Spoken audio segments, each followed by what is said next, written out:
very much. And thank you for being here today.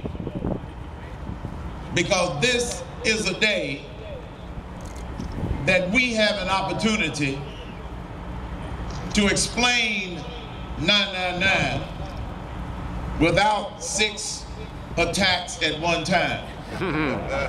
If you know what I mean. Some people have asked me, how did you come up with this? What do you know about economics? Earlier in my career when I was at the Pillsbury Company, one of my jobs at one point was Director of Business Analysis, where I oversaw economic analysis for the Pillsbury Company. Some people think there's just pepperoni between these 2 years. But I used to work doing econometric analyses. In the early 1990s, I was asked to serve on a commission with Jack Kemp, the Economic Growth and Tax Reform Commission. We studied the fair tax, we studied the flat tax, and came to some wonderful conclusions about what a good tax structure ought to be. Let me introduce, before I go any further, my senior economic advisor, the co-architect of 999, Mr. Rich Lowry, out of Cleveland, Ohio. Woo! I am happy to be in Detroit, but more importantly, I'm happy to be in America, where this is where opportunity is born, and this is where dreams can be achieved. I know that you heard a lot of disinformation about 999. Don't believe it. Look it up for yourself. This is why I want to review that before I get to the opportunity zone. First, 999, we had 5 simple principles that we wanted to satisfy. We wanted it to be simple.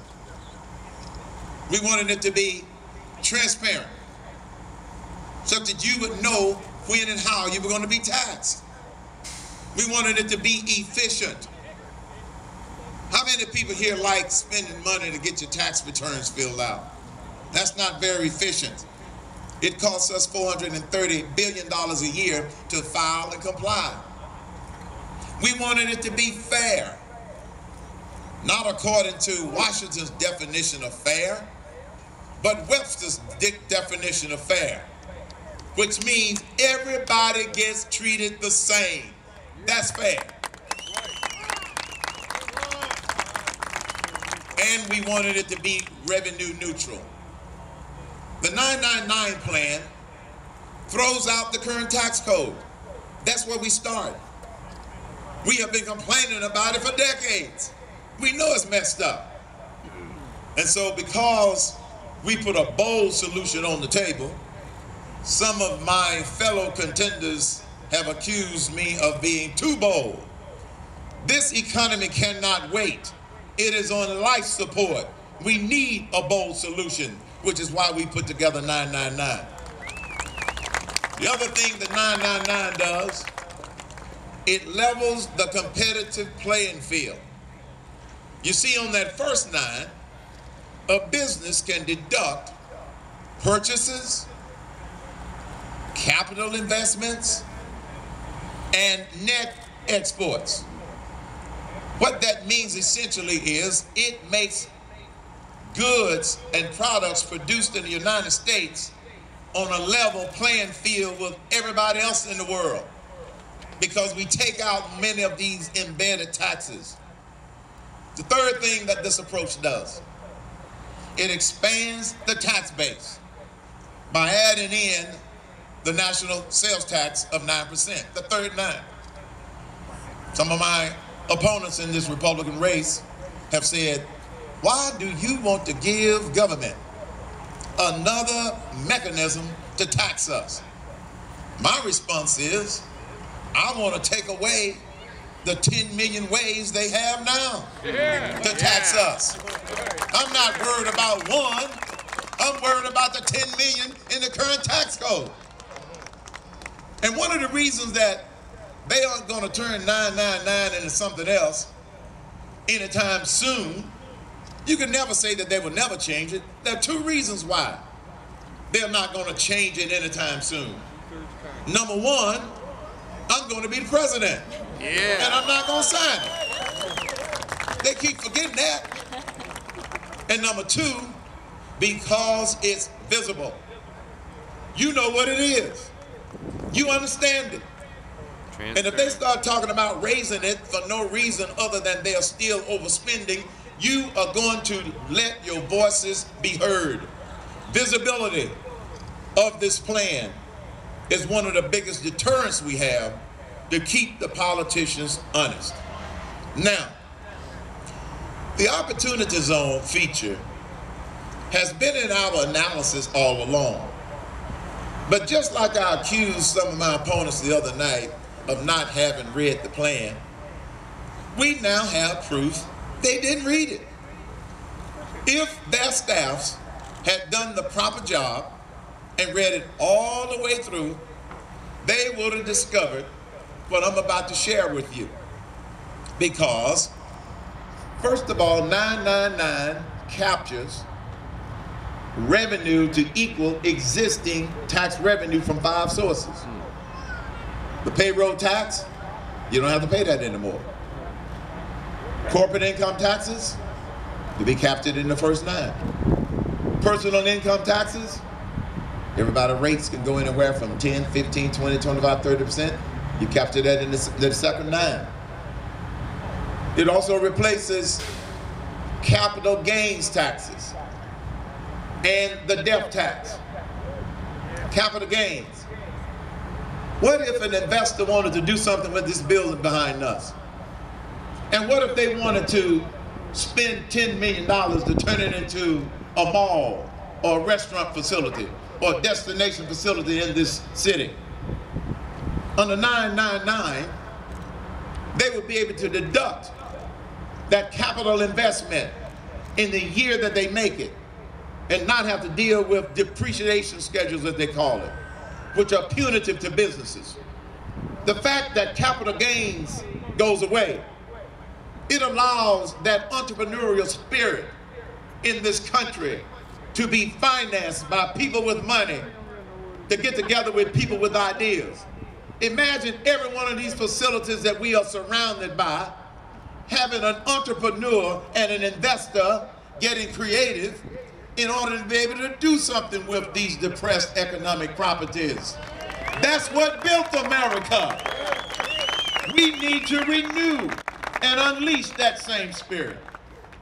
So here are 2 of the features that my competitors didn't get to when they didn't read the plan. Number 1, how do we deal with the poor, those that are at or below the poverty level? We already had this provision in there and we still raise the same amount of money. If you add or below the poverty level, your plan isn't 999, it's 909. Say amen, y'all. Amen. 909. In other words, if you are at or below the poverty level based upon family size, because there's a different number for each one, then you don't pay that middle 9 tax on your income. This is how we help the poor.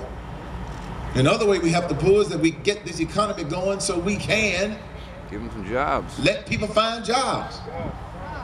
For economically distressed cities, Detroit has an unemployment rate over 20%. And there are other cities just like that. And it's getting worse. So the opportunity zones will allow cities like Detroit to qualify for additional exemptions relative to the first 9. Right now, in the first 9, you can deduct purchases if you're a business. You can deduct capital expenditures, net exports. But for those cities that qualify as opportunity zones, you will also be able to deduct a certain amount of your payroll expenses. So you will be incented to put people to work. The other thing about the opportunity zone is that it just doesn't apply to certain kinds of businesses located in the zone. All businesses would qualify for those kinds of extra exemptions. Yeah. One of the things that I believe in is empowering cities to help themselves, empowering workers and individuals to help themselves. This is not an entitlement program. And so the cities will have to step up and remove some of the barriers that are within their city limits, such that if the cities do what they can do to help themselves, we will have the 999 legislation so structured that they will get additional benefits. And so it starts with the national opportunity zone, that if you are on, at, or below poverty, your plan is 909. Now some people will say, if you're at poverty, then you're not concerned about that first 9 anyway. That's not true. I know a lot of business people that are barely making it. Barely making it. And so yes, they will get 0 for the middle 9. And yes, they will get special deductions if they're in an opportunity zone. So all of the critics who want to say that this plan is not this and not that, I invite them to take a look at an article that was published just a couple of days ago by one of the most renowned economists on the planet. He worked with President Reagan during the Reagan administration. He is currently head of his own company. I'm talking about Dr. Art Laffer. He's currently head of Laffer Associates and the Laffer Center for Supply Side Economics, co-author with Stephen Moore of Return to Prosperity. And he wrote an article that was published in the Wall Street Journal the other day that refuted all of the false claims made against 999 the other night during the debate. And before I tell you what he concluded with his own analysis, it never felt so good being shot at. Never felt so good being shot at. Because as Alveda King said, it's because they didn't think of it first and they don't have a credible plan. To the accusation that a new sales tax could be raised in the future, Dr. Laffer responds, so could any other tax. So what makes that one any different?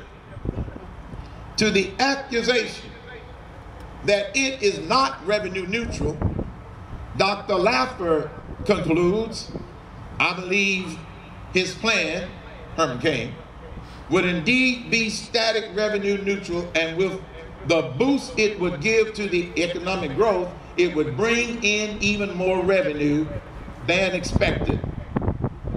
And to the accusation that this will not generate economic growth, Dr. Laffer points out, output will soar, as will jobs.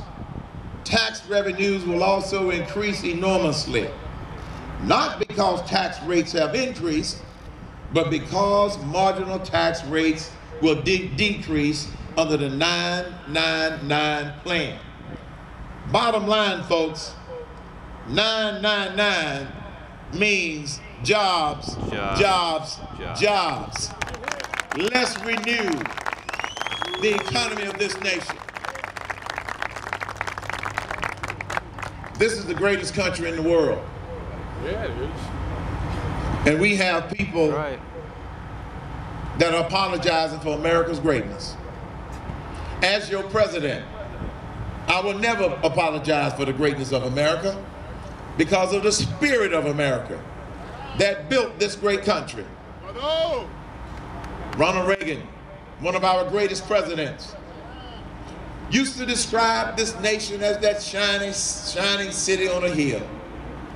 But in the last several years, that shining city on a hill has slid down to the side of the hill because of this struggling economy, because this administration is weakening our military, because of foggy foreign policy around the world, and because of a severe deficiency of leadership.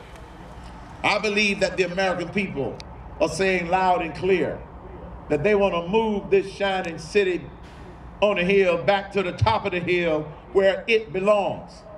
And I believe that we can do that in November 2012.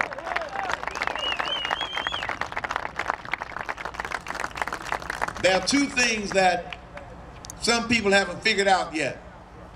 Some of them are still trying to answer the question, why is Herman Cain doing so well in the polls? He doesn't have the greatest amount of money. A lot of people didn't even know who he was. I can tell you what's happening that they don't get yet. Number one, the voice of the people is more powerful than the voice of the media. You're the people, and you're listening.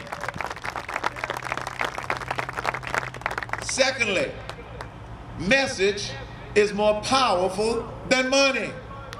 America is hungry for solutions and not more rhetoric. That's what they're paying attention to. Not only our 999 jobs plan, but also our approach to many of the other crises we face. And we have become a nation of crises. But the good news, we can fix things. The American dream has been hijacked, but we can take it back. I know that because I have lived my American dreams, and then some. And so have many of you. And ever since my first grandchild was born in 1999, and I looked into that little face for the very first time, and the thought that went through my head, which it had to be coming from God Almighty, what do I do to make this a better nation and a better world? This journey has unfolded for the last 12 years, and I am convinced that the spirit of America is going to renew America. And I am convinced that the American people are ready for a problem solver in the White House and not another politician. Ronald Reagan, who I refer to again, describes this thing we call freedom as something very fragile, very delicate. And if we allow it to get away from us, we might not be able to get it back. Reagan reminded us, freedom is never more than one generation away from extinction. We can't pass it on in the bloodstream. It must be fought for and protected, or one day we will spend our sunset years telling our children and our grandchildren what the United States of America